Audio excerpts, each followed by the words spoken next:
시청자 여러분 안녕하십니까? KBC 건강크리닉의 신철호입니다. 3월이 시작됐습니다. 시냇가의 버들강아지도 물이 한껏 올라서 토실토실해졌습니다. 신학기가 시작되면서 모든 것이 새롭게 출발할 때인데요. 힘차게 시작하시면 좋겠습니다. 오늘 KBC 건강크리닉에서는 아이들의 키성장 문제에 대해서 여러 가지 상담해드리는 시간으로 준비했습니다. 우리 부모님들 자녀를 기르시면서 공부도 여러 가지 신경 써 주셔야 되겠고, 또 아이가 제대로 크는지 건강 체크도 하는 등 여러 가지로 늘 바쁘실 텐데요. 어쨌든 우리 아이들은 몸도 마음도 씩씩하게 쑥쑥 자라서 제 할 일을 다 하는 청년으로 자라야 되지 않겠습니까? 하지만 어떤 경우 허약해서 제대로 자라지 못하는 아이들을 두신 부모님의 경우 이 아이가 앞으로 커서 사회생활하는데 또 꿈을 이루어 나가는데 지장이나 있지 않을까 하고 걱정이 많이 되신다고 합니다. 오늘 함께 하셔서 도움 받으시면 좋겠습니다. 도움 말씀 주실 분 모셨습니다. 정형외과 전문의십니다. 김정환 원장님 잘해 주셨습니다. 반갑습니다. 안녕하십니까. 사실 요즘 아이들 굉장히 등치도 좋거든요. 네. 그런 비해서 네. 키 작은 아이들 두신 네. 부모님들 걱정이 네. 많으실 것 같습니다. 네. 네. 오늘 걱정 좀 덜어주셔야 되겠습니다. 네. 그래서 이제 관심도 좀 많고 그러시는데요. 네. 소아들이 정상적으로 성장하는데 네. 그 소아 성장의 중요성 네. 여기에 네. 대해서 먼저 말씀해 주시면 고맙겠습니다. 네. 요즘 사회가 그 외모 지상주의라고 하죠. 네네. 네. 우리 외모의 신경성과 더불어서 키도 애들, 자녀들의 심리적인 영향에 많이 끼치기 때문에 네. 부모님들이 그만큼 외모뿐만 아니라 키에 대해서 병원을 많이 자주 방문하시는 것 같습니다. 네, 네. 그렇군요. 그러니까 속이 네. 꽉 찬 사람이 기본적으로 중요합니다만은 네. 요즘 네. 대외 활동도 많이 하고 그러다 네. 보니까 그런 부분들이 네. 많이 그렇죠. 또 중요시 되지 않나 네. 이런 생각이 들어갑니다. 네. 그래서 우리가 얘들이 자녀들이 얼마만큼 심리적인 영향을 미치는가 키에 이런 자료를 조사하는 논문도 있고 네. 그래서 간단한 제가 논문을 한 두 가지만 한번 설명을 해드리겠습니다. 키가 과연 적으면 웰빙 지수라고 하죠. 네, 행복하게 사는 것. 네, 맞습니다. 네. 웰빙 지수가 낮다 그런 논문이 있는데 예를 들어서 성인 남자가 162cm 이하였을 때 이분들이 만약 7cm만 더 컸다면 네. 그리고 여자분들이 151cm 이하였을 때 이분들이 6cm만 더 컸다면 과연 웰빙 지수는 어느 정도 차이가 날까? 네. 그래서 삶의 질이 무려 6.1%가 향상된다는 그런 논문 결과도 있습니다. 예, 그리고 좀 우스운 어떤 논문이죠. 키가 커야 부자 된다. 예, 그런 영국의 한 의과대학에서 자료에 의한 논문도 있습니다. 그러면 우리 사회에서 우리 청소년들이 과연 어느 정도의 심리적 영향을 미치고 있을까? 그래서 청소년들을 조사로 대상을 하는 도표가 있는데 예를 들어서 우리나라의 성인들의 남자 평균 치수가 키의 평균 치수가 173입니다. 네. 그리고 여자는 160인데 저 정도면 사실은 동양에서는 제일 큰 편에 속하는 그렇죠. 거죠. 동양의 우리나라가 다른 일본에 앞서서. 네. 그렇죠. 큰 편에 속하죠. 네네. 그런데도 이 청소년들은 원하는 키가 있습니다. 자기 심리적으로 만족하는 키가 181cm를 잡고 있습니다. 남자는. 그 여자 같은 경우에는 169cm를 잡고 있기 때문에 네. 아직도 평균 치수보다는 상당량의 키를 원한다. 네. 그리고 심리 영향을 많이 미친 걸로 통계 자료에 나와 있습니다. 네. 원장님 설명 듣고 보니까 사실 우리나라에서 네. 얼마 전까지만 해도 네. 경찰 채용 시험에서도 네, 맞습니다. 키 제한이 있었지 않습니까? 네, 네. 그런 문제라든지 또 네. 결혼을 앞둔 여성의 남성의 외모 기준이 키 큰 남자다. 네, 맞습니다. 이런 설문조사 네. 같은 걸 봐도 네. 실제 키 작은 남자들이 사회에서 불이익을 네. 당하고 있다. 그것이 네. 사실인 것 같고요. 네. 또 청소년 같은 경우 네. 심리적 성장이 중요하지 않겠습니까? 네, 맞습니다. 그런 것들이 심리적 억압이 돼서 네. 행복하게 사는데 지장을 준다면 네, 그런 것들이 안 그렇죠. 되지 않을까. 그래서 네. 오늘 원장님과 함께 하면서 네. 아이들이 뭐 제대로 클 수 있는 데까지 예, 예. 좀 제대로 키워주면 좋겠다. 네, 이런 네. 생각이 들어갑니다. 예, 예. 키는 언제까지 아이들이 자라게 되는지 궁금합니다. 예, 우리가 출생을 하고 나서 시기로 분류를 합니다. 예, 왕성하게 자라는 시기와 적당량, 평균치 정도로 자라고 있는 시기를 구분하는데 그럼 키가 언제 얼마나 자라냐 하는 것은 도표를 보시면은 우리가 왕성한 시기를 나타내는 경우는 출생 후에 만 1세가 될 때까지 네. 이때 먹고 자고 하면서 그렇죠. 크죠? 예, 네네. 예. 평균 1년에 한 25cm 가량 네. 예, 자란 걸로 알고 있고 그리고 또 만 11세 이후에 청소년기. 사춘기. 예, 그렇죠. 사춘기죠. 흔히 네. 말씀드리는. 그때 평균, 8에서 10cm 정도 1년에. 초등학교 4, 5학년부터 네, 맞습니다. 시작합니다. 예, 예. 그때가 가장 왕성한 시기를 나타내고 있습니다. 아하. 사춘기 동안에 우리 평균 속도가 있지 않겠습니까? 네. 1년간. 근데 남자아이들은 평균 10cm, 아하. 여자아이들은 평균 한 8cm 정도의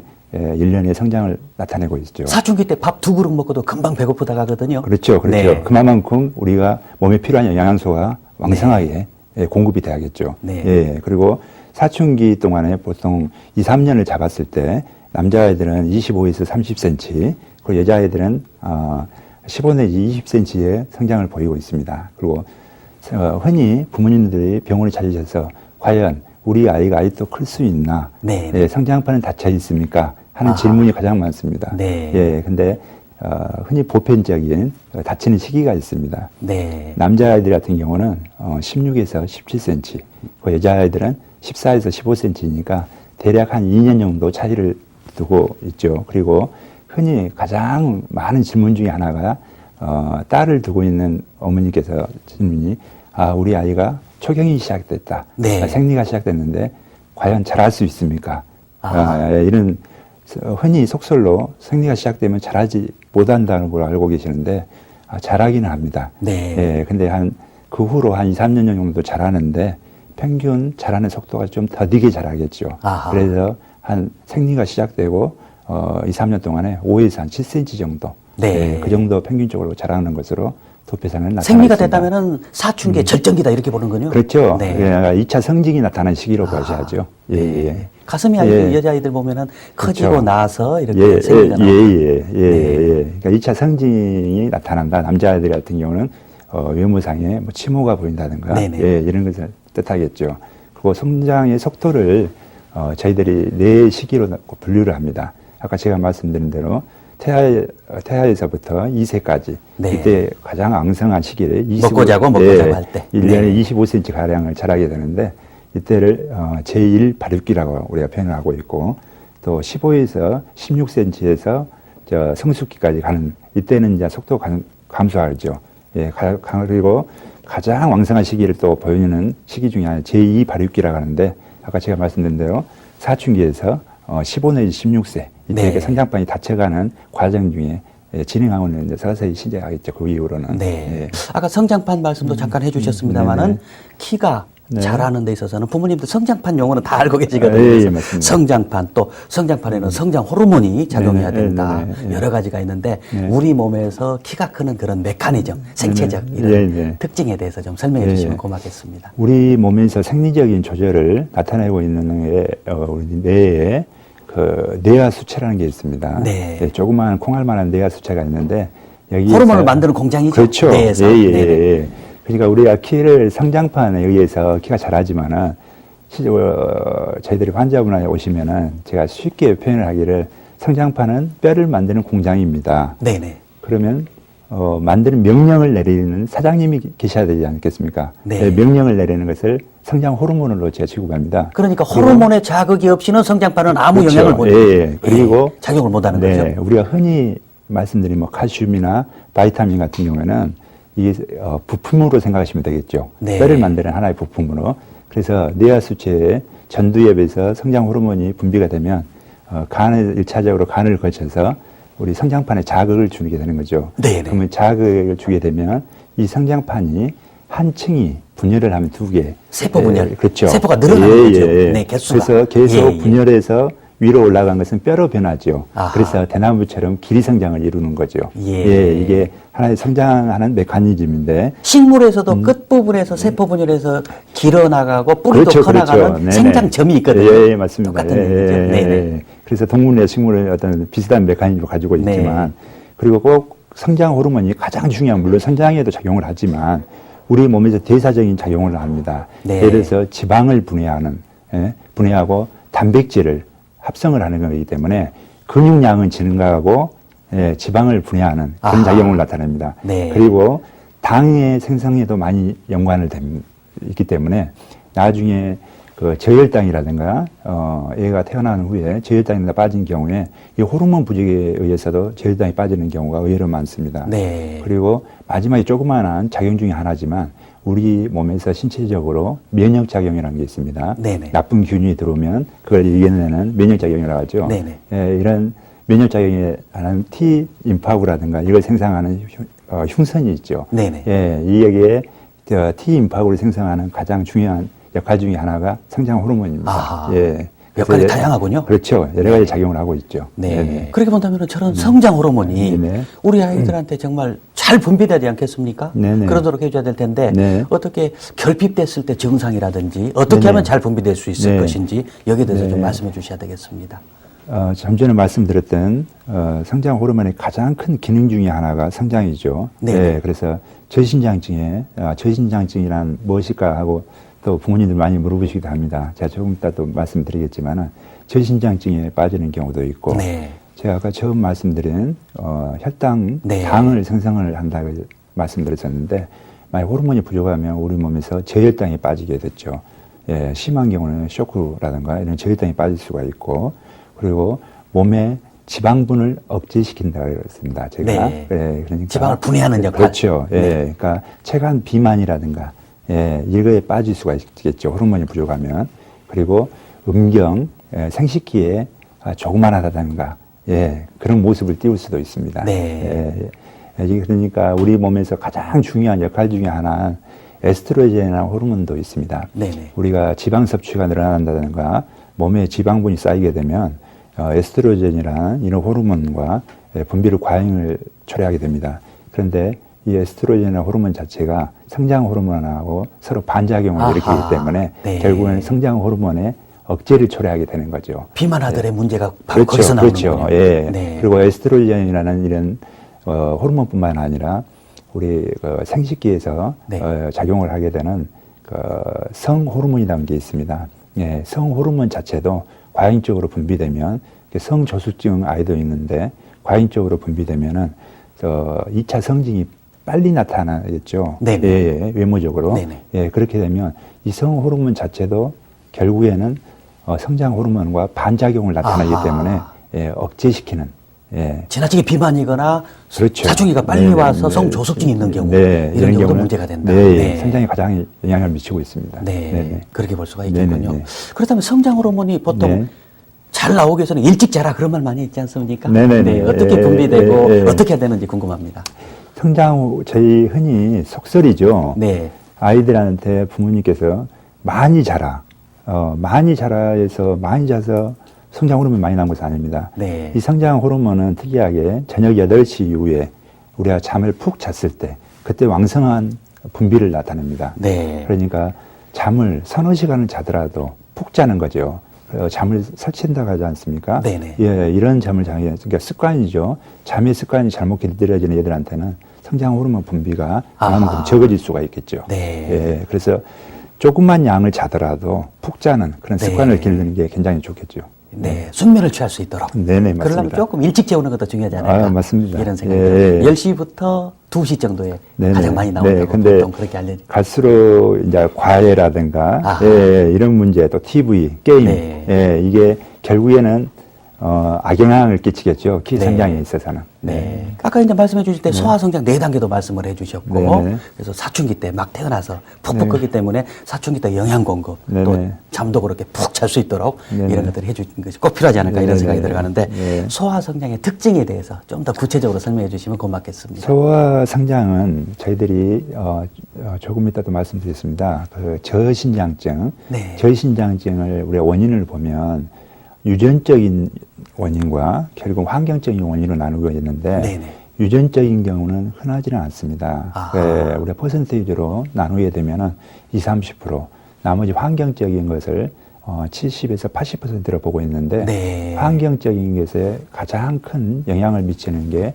음식과 제가 방금 말씀드린 수면과 운동이 많이 좌우하게 됩니다. 아하. 네, 그래서 음식이라 하면은 얘들이 많이 먹어서 키가 크는 것은 아닙니다. 그래서 10가지 음식을 여러 가지로 네. 10가지 다양하게 섭취를 하는 게 성장에 도움이 되지.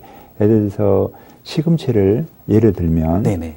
시금치 한 조각에 우리가 하루 필요한 바이타민이 충분한 섭취를 할 수가 있습니다. 네. 그리고 우유 한 컵에 흔히 먹는 칼슘 뭐 한 알, 두 알 그 이상의 용량을 섭취를 하기 때문에 네. 예, 약에 의존하는 그런 것보다는 음식으로서 충분한 보충을 줄 수 있고 다양한 섭취를 요구를 하게 됩니다. 약으로 잘못 예. 먹다가 오히려 필요 없는 것들이 과다 축적되면 더 문제가 맞습니다. 되는 거죠. 예. 음식으로 충분히 섭취하는 게 네네. 중요하다. 예, 칼슘이라든가 이런 게 과잉 섭취에 의해서 오히려 요로 결석도 만들 수가 있겠죠. 네. 예. 네. 네.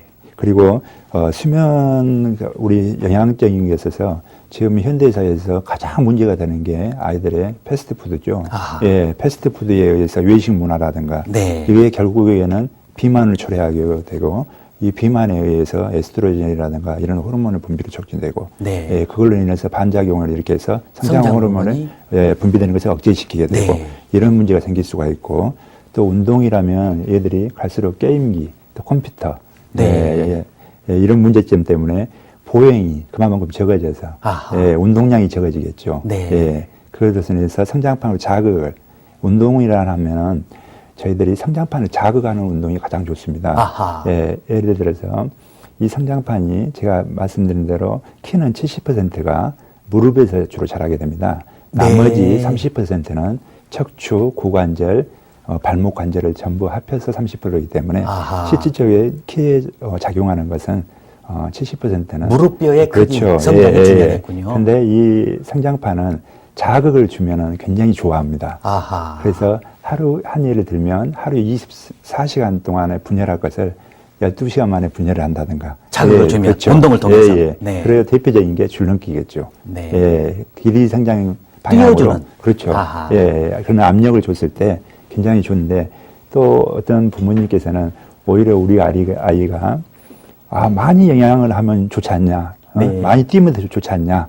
예. 그래서 너무 과잉적인 운동을 시키는 경우가 있습니다. 네. 예, 그래서 과잉적인 운동을 시키다 보면은, 골단이 빨리 폐쇄돼 버리는 경우가 아하, 있습니다. 예. 그래서 초등학교 때 너무, 축구선수라든가. 과유불급. 네네. 네. 예, 과잉적으로 운동을 하다 보면은 성장판이 조기에 닫아버리는 네. 그런 문제점도 초래할 수가 있죠. 뭐든지 적당한 게 중요하다. 그렇죠. 네. 예, 그리고 마지막에 그 환경적 원인 중에 하나, 수면은, 우리가 수면 중에 하루 일상 24시간 중에 수면 중에 가장 성장 호르몬이 많이 분비됩니다. 네. 예, 이걸 이용해서 가장 푹 자는 그 시간대에 왕성하게 분비가 되기 때문에 네. 예, TV라든가 게임이라든가 이것에 중독되지 않게끔 많이 관리해 주신 것도 굉장히 도움이 되겠죠. 네. 그래서 이제 부모님들이 또 많이 궁금해 하시는 것 중에 네. 하나가 뭐 병원에 찾아가면은 네. 골 연령, 네네. 뼈 연령, 네네. 그게 뭐 아직은 뭐 어리다, 네. 성장판이 네. 다쳐서 골 연령이 뭐 다 됐다, 네. 이런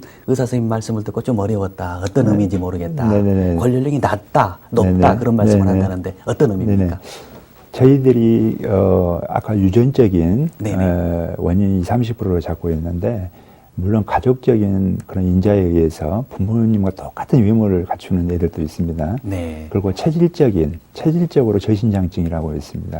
체질적인 저신장증은 현재 키가 얘가 적더라 하더라도 결국에는 충분히 클 수 있는 걸로 봅니다. 나중에 따라잡기. 그렇죠. 아하, 네. 네. 예, 우리가 평균적으로 키를 측정을 하는데 예를 들어서 저를 예를 들면 제가 환자로 저를 예를 들면 제가 고등학교 1학년에서 2학년 올라가는데 무려 19cm를 컸습니다. 아하, 네. 그런데 중학교 3학년에서 고등학교 1학년 때 그 사이에 2, 3cm밖에 안 컸어요. 아하. 그걸 평균치를 우리가 내는 겁니다. 예, 그러니까 이게 체질적인 성장이 나갈 수가 있습니다. 아하. 예, 초기에는 크지 않고 나중에 클 수 있는. 네. 그리고 아까 말씀드린 대로 이제 영양적인 이런 보충적인 것이 있는데 아이들한테 있어서는 가장 더 중요한 영양 섭취 중에 하나가 아침 식사를 골고루 해야 되는 겁니다. 아하. 예, 보통 바쁜 출퇴근 시간, 부모님의 출퇴근 시간이라든가 아이들이 수업에 쫓기다 보니까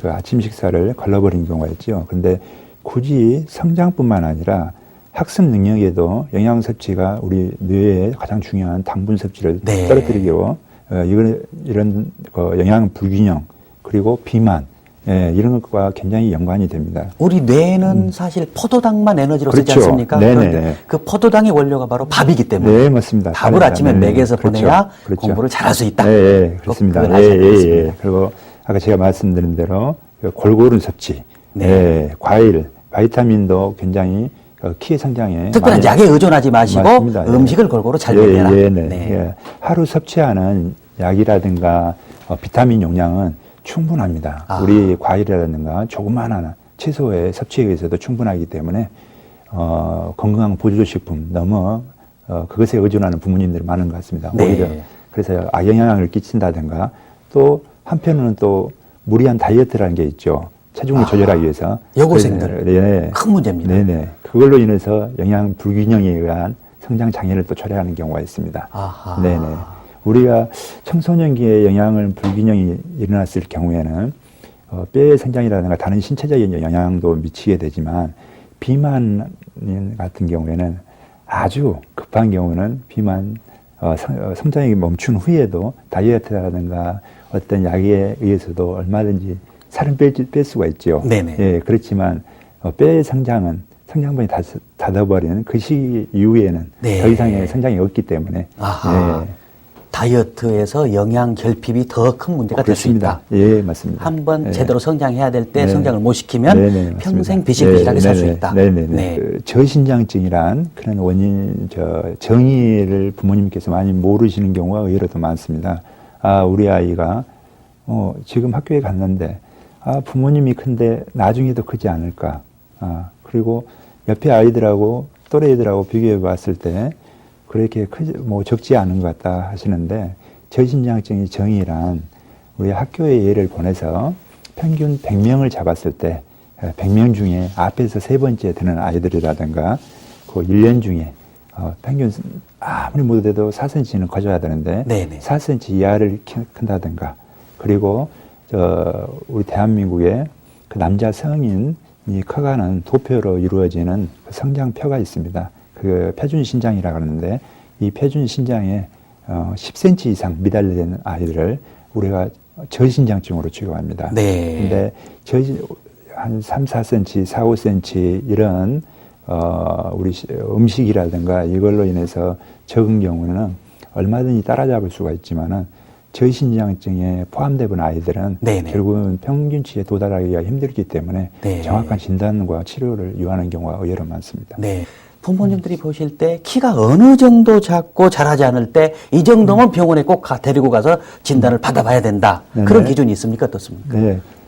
가장 쉬운 방법 중에 하나가 학교에 가시면은 아까 저희가 저신장증의 정의를 내렸죠. 네네. 예, 100명 중에 세 번째 안에 든다든가 예, 같은 또래들에 비해서 무려 한 10cm 이상 차이가 난다든가 네. 예, 이랬을 경우는 저신장증의 분류에 들어가기 때문에 간단한 기초적인 검사라도 그 네. 원인적인 이유라도 알아야 되니까 아하. 예, 그걸 꼭 약에 의존하지는 마시고 원인을 알고 나서 식품이라든가 수면이라든가 운동의 부족에 의해서 일어나는 경우에는 거기에 대한 처방만 받고도 얘가 키가 커 나갈 수는 있는데 네. 예, 저신장증이 너무 빠져본 아이들인 경우는 결국은 성장 호르몬을 쓰는 경우가 의외로 많습니다. 아하, 네. 그렇군요. 네. 그렇다면 이제 우선 궁금한 것이 네. 보통의 경우는 이제 네네. 치료 또 대상이 될 수가 네네. 있겠지만 네. 어떤 특별한 질환이 있어서 성장장애를 일으키는 네네. 아이들은 네. 그 네. 기저질환을 찾아서 우선 치료해 주는 네, 게 더 맞습니다. 중요하지 않을까 네, 생각이 네, 됩니다. 네, 네. 그런 경우는 어떤 경우가 있습니까? 성장 장애를 일으키는 질환도 많은데 예를 들어서 성장 결핍증에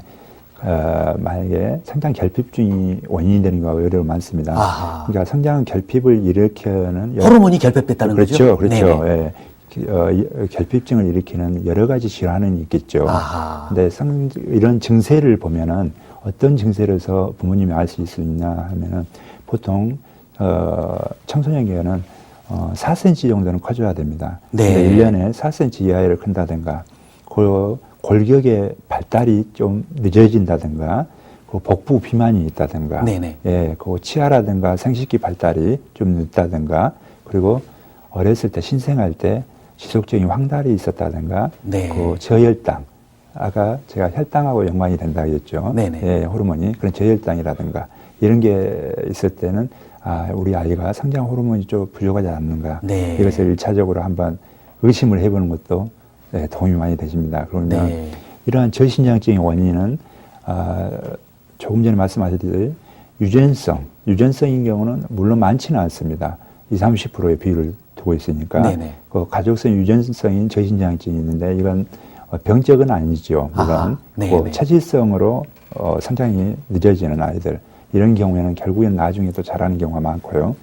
병적으로 우리가 취급을 했을 때는 유전성 터너 증후군이라는 유전성이 있습니다. 그러니까 염색체의 이상에 의해서 나타나는 유전병이라고 하는데 네네. 터너 증후군은 나쁘게 좀 표현하기가 좀 그러는데 우리가 난쟁이병 이렇게도 표현을 하죠. 네. 예, 성인이 돼서도 140cm 정도 이 정도 키밖에 되지 않으니까 미리서 네. 조기에 치료를 요하게 되죠. 그런 경우는 염색체 검사가 필요하겠군요. 그렇죠. 예, 염색체 검사를 병원에 가서 하나가 해야 빠져 되죠. 있는지 보는 거. 네. 네네. 그리고 내분비 질환, 아까 말씀드린 대로 성저숙증이라든가 이런 내분비 질환, 그리고 만성 전신성 질환에는 신장이라든가 신장 질환이라든가 그리고 얘가 영양결핍이라든가 네. 이런 병적인 원인에 의해서 성장이 지연되는 경우에도 오히려 또 많습니다. 네, 그렇군요. 어쨌든 네. 저런 병적인 문제가 있다면 네네. 빨리 찾아내서 네네. 그런 장애물을 치워주는 것이. 네. 그런데 결국에는 유전적인 요소보다는 환경적인 요소가 아까 제가 그렇군요. 70~80%라 그랬죠. 네네. 예. 그러니까 환경적인 영향에 의해서 오는 경우가 많고, 네. 그건 참 다행입니다. 네, 유전적인 질환에 의해서 성장이 지연되는 경우에는 우리가 외모의 특징을 봐도 부모님들이 흔히 알 수가 있습니다. 예, 단순한 결국에는 정확한 유전병은 염색체 검사에 의존할 수밖에 없지만 네네. 그 전에 외모의 특징으로 나타나기 때문에 부모님들이 충분히 깨우칠 수 있다고 생각합니다. 네. 유전적인 그런 경우에도 네. 치료를 통해서 가능할 수 있습니까? 가능합니다. 아하.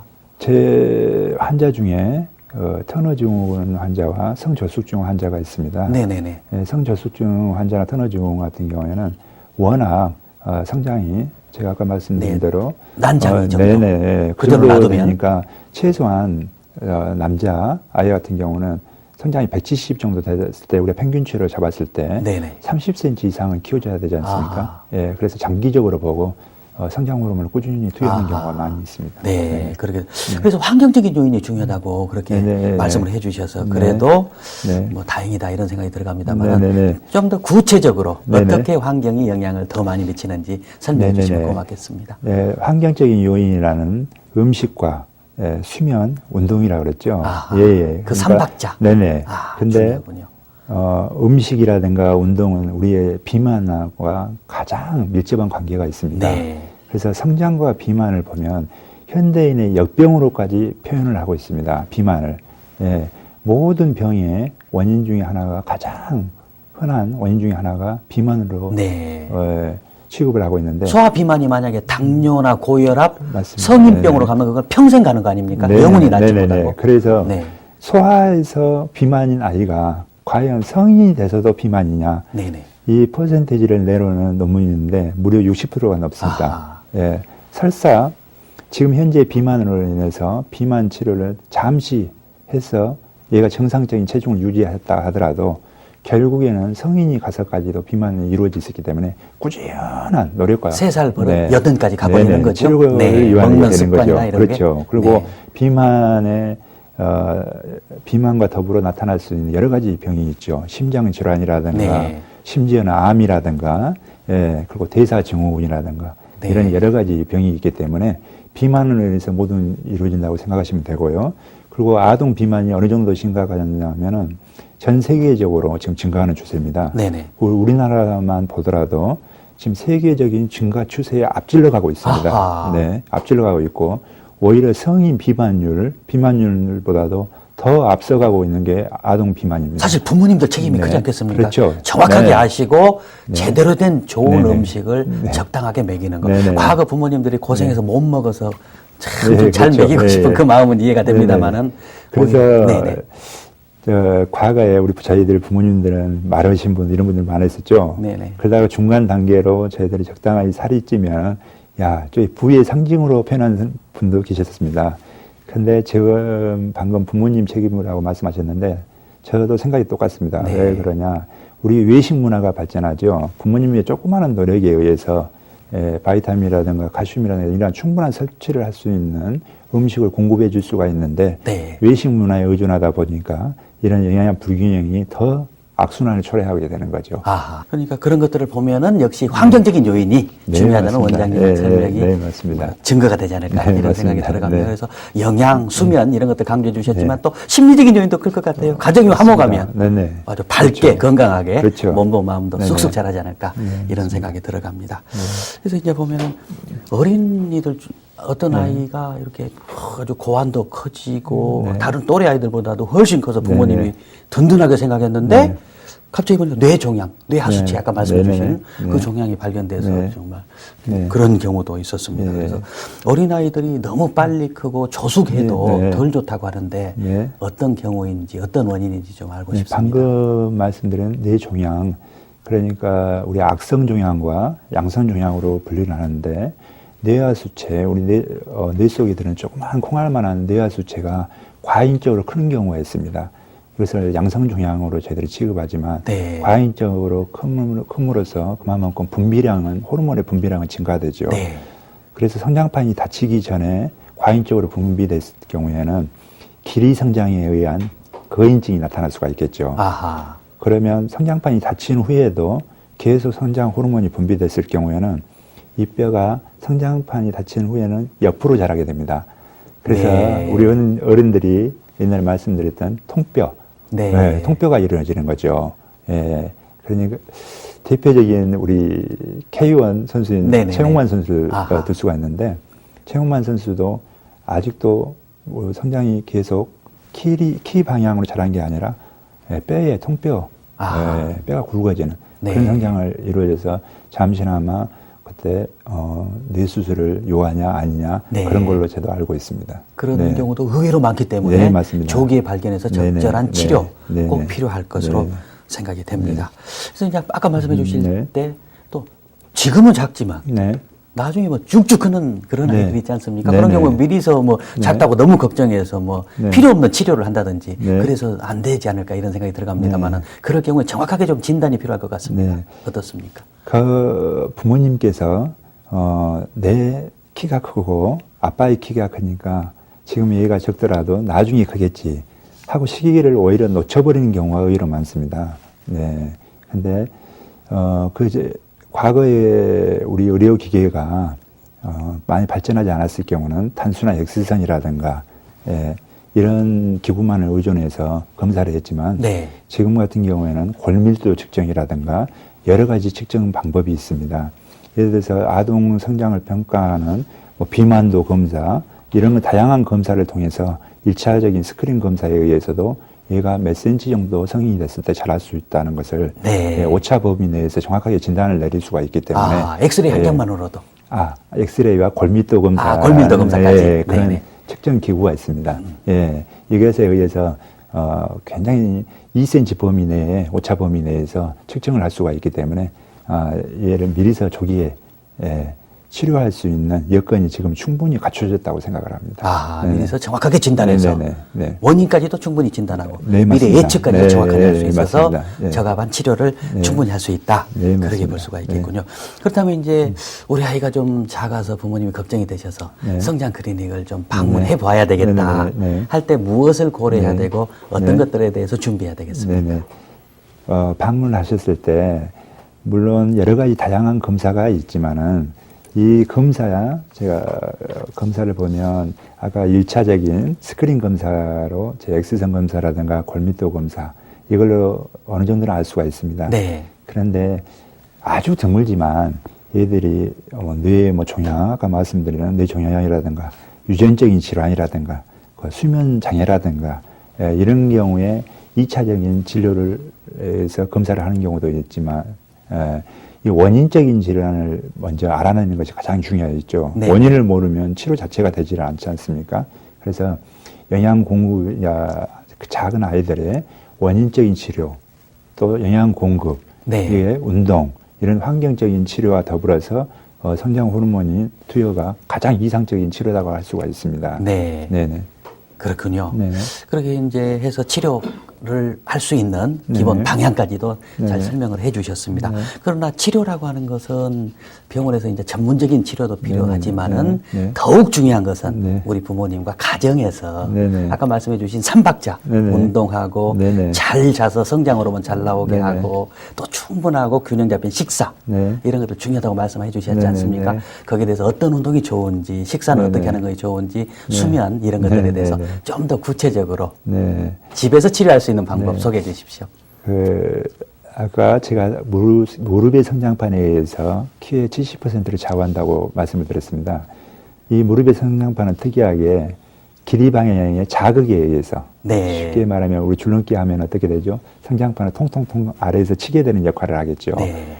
우리가 성장판뿐만 아니라 이 뼈의 특성은 골절이 일어났을 경우에도 골절 부위에 서로 간의 끝부분의 마찰, 자극에 의해서 뼈가 오히려 더 잘 자라기 때문에 골절 환자들도 적당히 우리 걸어지는 운동을 많이 시킵니다. 네. 그런데 그 대표적인 게 줄넘기가 있고 나머지 부모님께서 어떤 스트레칭, 물론 중요합니다. 스트레칭 쪽으로만 많이 치우치게 되는 운동을 하는 경우도 있는데 스트레칭이란 근육에 어떤 텐션이 작용했을 경우에 뼈의 길이 방향의 압박에 의해서 네. 성장판이 분열한다든가 이런 게 장애를 초래할 수가 있겠죠.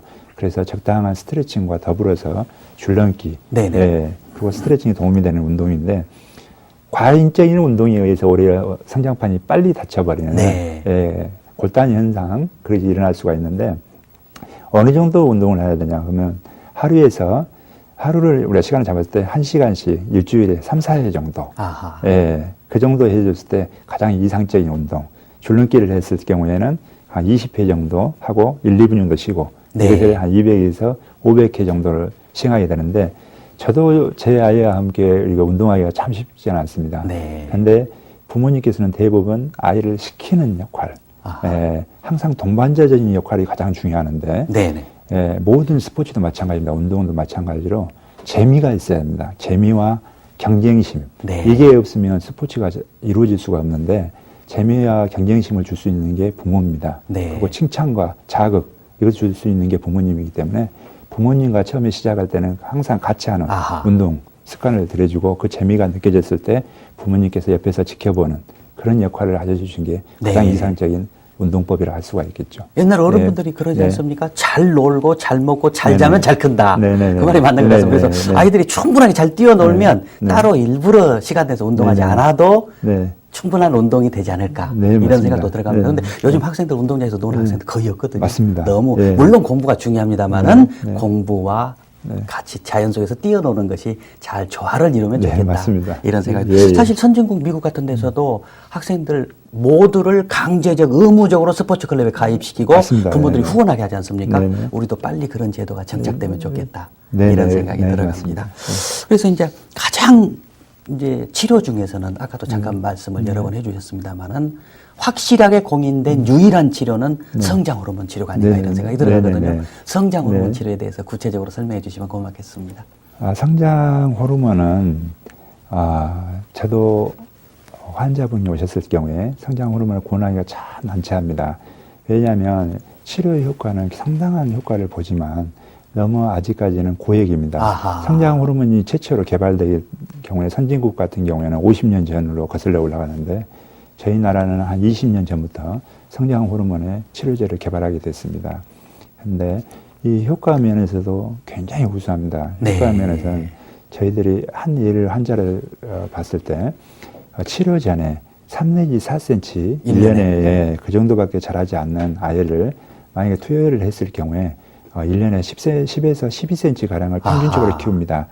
제 환자 중에 보면 15 내지 17cm 가량 큰 아이도 굉장히 많았습니다. 네. 그리고 다음 해부터는 2 내지 3년 투여량이 2 내지 3년 정도 됐을 경우에는 1년에 7 내지 9cm 정도 커나간 걸로 알고 있습니다. 네. 그리고 물론 효과 면에서 조그만한 비용으로 최대의 효과를 볼 수 있는 약이 가장 이상적인데 그런 효과를 보려면 조기에 물론 진단이 중요하죠. 어린 나이에 투여할수록 좋습니다. 아하. 성장판이 최대한 열려 있고 그리고 체중에 비례해서 용량을 쓰기 때문에 될 수 있으면 체중이 적은 나이, 어린 나이에 투여할수록 아, 오히려 네. 중고등학교 때 투여한 것보다도 비용적인 절감을 최대한 할 수 있고 최대의 효과를 볼 수가 있는 거죠. 네. 예, 이런 면과 또 부모님께서 가장 많은 질문 중에 하나가 과연 성장 호르몬이 부작용은 없습니까? 그렇죠. 예, 그리고 굉장히 예리한 질문을 호르몬이기 때문에 네, 더군다나 맞습니다. 여성 호르몬들 그 폐경기 때 네네네. 치료하면서 네. 뭐 암 발생률이 높다든가 네네. 이런 말씀 많이 들었기 때문에 네네. 호르몬 치료라고 하니까 상당히 네. 겁내하시거든요. 어떻습니까? 예, 오늘 또 방금 진료하다가 제가 들어왔는데, 진료 중에 그 아주머니 환자분이 한 분이 그러셨어요. 에스트로겐이란, 호르몬을 쓰고 있는데 골다공증에 네네. 과연 이 호르몬이 안전합니까?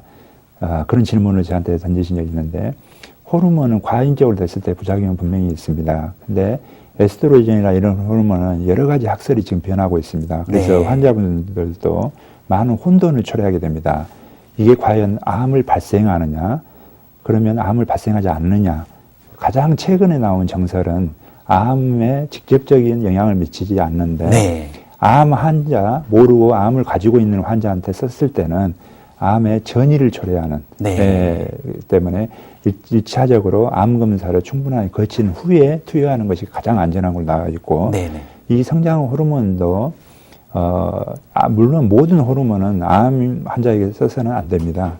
근데 성장 호르몬은 주로 소아들, 청소년들이 쓰기 때문에 청소년이나 소아는 암 환자는 거의 없지 않습니까? 네네네. 그리고 꼭 의심이 되는 환자들 같은 경우는 뭐 뇌암이라든가 이런 경우는 저희 조기에 검사를 다 들어가기 때문에 네네. 예, 그 외에 어떤 부작용은 전혀 없는 걸로 나왔습니다. 네. 그래서 국소적인 예를 들어서 주사요법을 사용하기 때문에 국소적인 통통이라든가 이런 부작용은 있을 수는 있겠죠. 네. 근데 전신적인 부작용은 아직 서울의 세브란스 병원이라든가 여러 대학병원에서 검사한 논문에 의하면 네네. 아직 전신적인 부작용은 거의 없는 걸로 나와 사실 있고 자라나는 우리 아이들이기 네. 때문에 부작용 문제가 아주 중요하지 네네, 않겠습니까? 거의 그런데 없는 걸로 네. 나왔습니다. 그리고 만약에 이걸 성장 호르몬을 끊어버렸을 때 반작용에 의해서 우리 뇌에서 성장 호르몬이 그러면 적게 나오지 않나 네네. 그런 예리한 질문도 하시는 환자분들 보통 계십니다. 스테로이드 호르몬 같은 경우는 네, 부신기질에서 맞습니다. 그 역할을 하기 때문에 네네네, 맞습니다. 그렇지만 이 성장 호르몬 특이하게 끊었을 경우에 다시 뇌에서 작용에 의해서 정상적인 분비를 초래하는 걸로 이렇게 논문에는 나와 있습니다. 네. 예. 그래서 안전하게 전문가 네, 선생님의 네. 진단 처방하에 쓰면 네. 걱정 없이 사용할 수 있다. 네, 네. 이렇게 볼 수가 네, 있겠군요. 맞습니다. 그렇다면은 네. 이렇게 좋은 약인데 네. 언제나 좀 가격이 좀 싸졌으면 좋겠다 이런 생각이 네, 네, 들어갑니다. 네, 네. 그래서 투여 맞습니다. 기간 네. 또 아까 또 잠깐 말씀해 주셨습니다만은 네. 언제 투여하는 것이 가장 좋은지 구체적인 나이 네. 이런 것에 대해서 좀 말씀해 주시면 고맙겠습니다. 성장 호르몬은 제가 아까 말씀드린 대로 너무 고가인 약이니까 경제적으로 참 어떻게 부자인 사람들도 참 투여하기가 난처합니다. 네. 수백만 원 돈을 투여하는 경우가 오히려 많습니다. 그래서 될 수 있으면 어린 나이에 성장판이 열려 있을수록 효과는 좋고 적은 비용으로 최대의 효과를 보기 때문에 가장 이상적인 나이는 3세에서 13세가 가장 적기른 거로 나왔습니다. 네. 그리고 골 연령이 낮은 아이라든가 영양결핍증 그런 아이들한테는 최대의 또 효과를 볼 수가 있고 네네. 저희들이 한 효과를 보려면 최소 단위로 6개월 이상을 써야 됩니다. 네. 평균적으로 1년을 쓰게 되는데 그 투여량이 빠른 시간 내에 빠른 효과를 보고 원하신다면 네. 투여량을 그만큼 약간 증가, 체중에 비례해서 약간 증가하는 양으로 투여를 하고 있습니다. 네. 골연령이 저하된 아이라면은 네. 10세인데 골연령 나이 사진을 네. 찍어보니까 네. 8세라든지 네, 맞습니다. 그러면 앞으로 네, 충분히 더 많이 네. 클 수 있다. 네, 네, 이렇게 볼 수가 맞습니다. 있군요. 네, 네. 그런 경우 못 크고 있을 때 네, 성장 호르몬을 투여하면 쑥쑥 자랄 수가 있다. 네, 맞습니다. 그런 경우가 네, 네, 되겠군요. 네. 어쨌든 간에 이제 꼭 뭐 타고난다. 네네. 이런 것보다는 환경적인 요인이 크기 때문에 맞습니다. 좋은 환경을 우리 네. 어른들이 잘 조성해 주는 것이 꼭 네. 필요할 텐데 그래도 타고난 범위 내에서 네네. 환경의 변화가 또 작용하는 것이기 때문에 네네. 부모님들의 키를 네. 가지고서 아이의 네. 장래 키를 좀 예측해 볼 수 있다면서요? 네, 가정에서 아주 간단한 측정 방법이 있습니다. 예를 들어서 이 도표를 잠깐 보시면은 남자인 경우에는 아빠와 엄마 키를 더한 것을 우리가 2등분합니다. 네. 예, 거기에 6.5cm를 더하고 여자인 경우에는 아빠, 엄마의 키를 더한 것을 2등분하여서 6.5cm를 빼게 됩니다. 이러면 자기가 예상하는 키가 나오게 되죠. 성인이 돼서. 네네. 그러니까 결국에는 같은 부모에서 태어난 남자, 여자 아이들의 신장 차이는 평균 13cm 정도 차이가 난다는 것을 알 수가 있습니다. 네. 네네. 그 범위 내에서는 네. 충분히 네. 환경을 조절함으로써 네네. 키워낼 수 있다. 네네. 이렇게 볼 수가 있고 요즘 들어서 이제 성장 호르몬 자세히 설명을 해주셨습니다만은 네.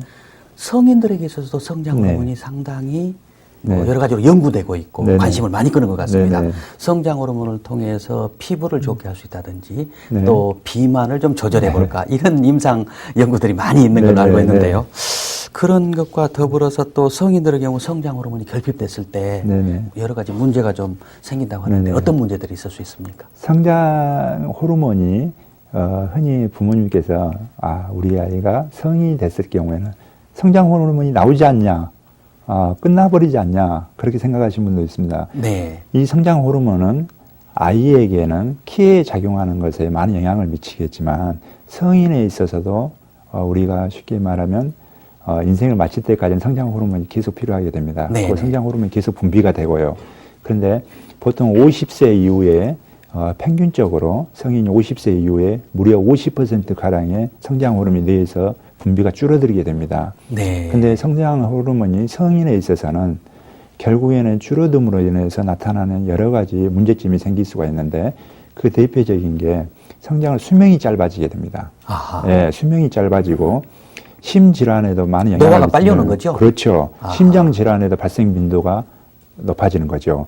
그리고 동맥의 내막을 증식하기 때문에 그걸로 해서 동맥경화증이라든가 여러 가지 초래할 수 있고 심장 기능도 약해질 수가 있고 네. 예, 복부 비만, 근육량은 줄어들면서 지방은 많아지는 이런 노화 현상을 억제시키는 작용 중에 하나가 성장 호르몬인데 아하. 이게 부족함으로써 오히려 복부 비만을 조장하게 되는 거죠. 네. 네. 그러니까 아이들에게는 성장 호르몬이 네. 뭐 성장하는 데 꼭 필요하지만은 네네. 어른들에게 있어서는 네. 쉽게 노화되지 않도록 유지시켜주는 역할을 그렇죠. 하는데 쉽게 말하면 다시 젊어지게 하는 건데 아하. 저희들이 노인에서 다시 젊어진 사람하고 비교를 해버리면 성장 호르몬이 무슨 효과라는 것을 알 수가 있습니다. 아하, 예를 그렇군요. 들어서 배가 나오게 되죠. 노화로 인해서 체지방을 감소시키기 때문에 성장 호르몬은 지방 분해를 촉진시키고 네네. 또 근육량은 젊어지면 증가되죠. 그러듯이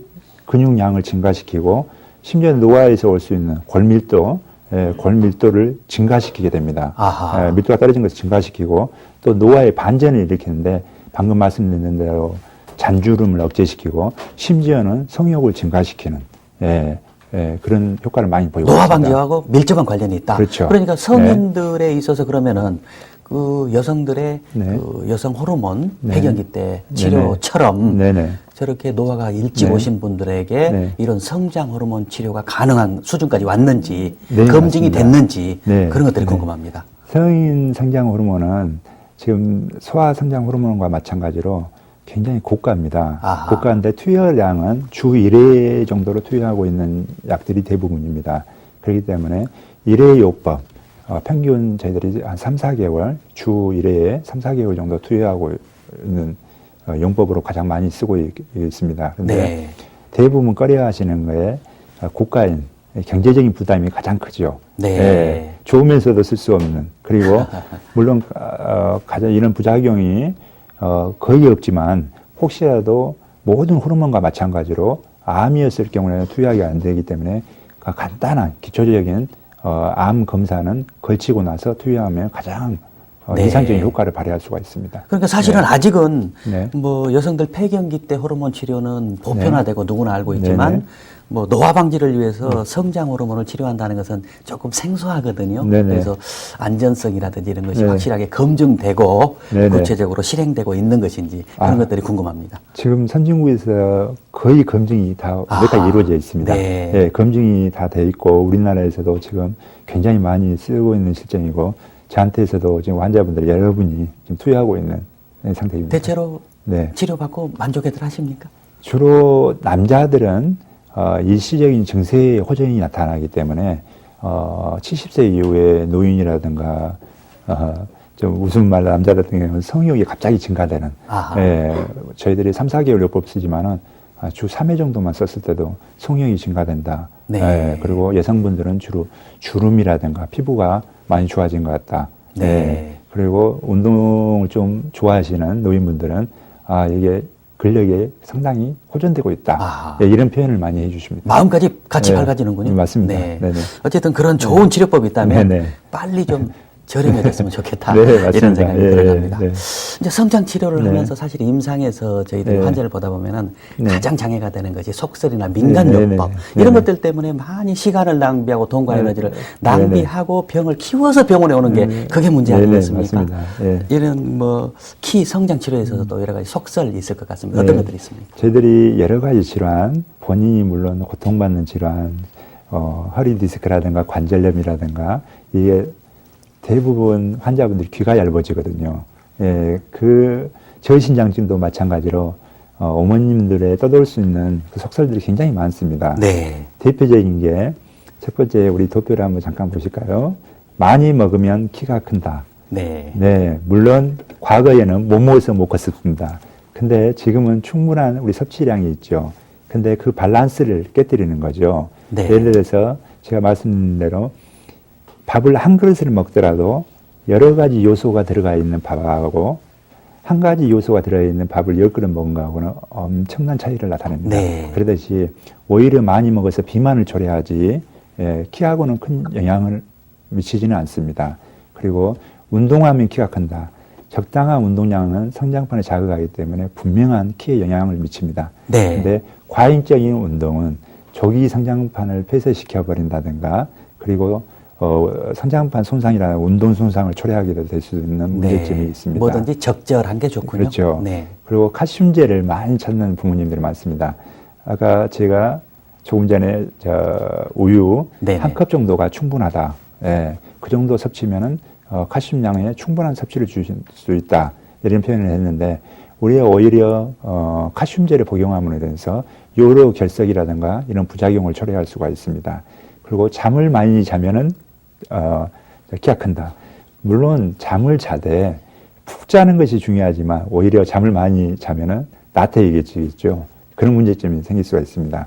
그리고 적당량의 조그마한 적당량의 건강보조제는 도움이 되는 경우도 있습니다. 네. 근데 과잉적인 건강보조제를 사용했을 경우에는 오히려 골 연령을 촉진함으로써 남들이 5년 동안 자랄 수 있는 것을 3년 정도밖에 못 자라는 골단 폐쇄를 일으키는 원인도 의외로 많이 있습니다. 그렇군요. 네네. 성장판이 다 닫혀버린 아이들도 좀 키울 수가 있습니까? 어떻습니까? 네, 성장판이 닫혀버리면 일단 수술적인 방법 외에는 키울 수는 없습니다. 저희들이 수술적으로 일리자로프라는 기구를 이용해서 평균 7, 8cm 정도는 키울 수가 있는데 이 수술도 아까 성장 호르몬 못지않게 고액인 1,000만 원 이상의 고액인 수술비를 감당을 해야 되며 또 6개월 이상 외부 고정 장치를 몸에 부착하고 다녀야 그러니까 불편감이 더 많은 성장판이 거죠. 닫히기 전에 충분한 영양, 숙면, 적절한 운동을 통해서 잘 키우는 게 필요하지 않을까 이런 생각이 들어갑니다. 지금까지 정형외과 전문의 김정환 원장님을 모시고 아이들의 키성장 문제에 대해서 여러 가지 알아봤습니다. 아이들을 위한 얘기하다 보니까 시간이 빨리 지났습니다. 마무리하시면서 시청자분들에게 인사 말씀 나누십시오. 네, 지금 사회는 외모 지상주의라고 표현을 하죠. 우리 아이가 비록 경제적인 여유라든가 성장판의 조기 폐쇄로 인해서 키가 못 컸다 하더라도 키 못 큰 사람들의 여러 가지 또 장점도 있습니다. 그래서 마음이 속상하시더라도 우리가 아이들에게 심리적인 안정과 그 외적인 영향이 비록 얘가 1% 정도 외적인 키에 의해서 1% 정도의 심리적인 불안감이라든가 이런 장애는 아니죠. 쉽게 말하면 이런 문제점으로서 얘가 심리적으로 손상이 됐을 경우에는 항상 내적인 인성과 자아 성숙을 오히려 1% 부족을 99%로 승화시켜 준다면 얘한테는 크나큰 발전을 초래할 수가 있습니다. 그래서 제가 우스운 이야기거리로 150cm에도 충분한 장점을 가지고 살 수 있는 이야기를 약간 요약을 해놨습니다. 물론 그러지 경우는 드물지만은 우리가 어린이 요구만 갖고도 지낼 수가 있겠죠. 그리고 용품 자체도 조그마한 용품으로 지낼 수가 있겠죠. 그리고 큰 사람이 멀리 보면서 조그마한 가까운 경우를 볼 수는 없는 경우도 많습니다.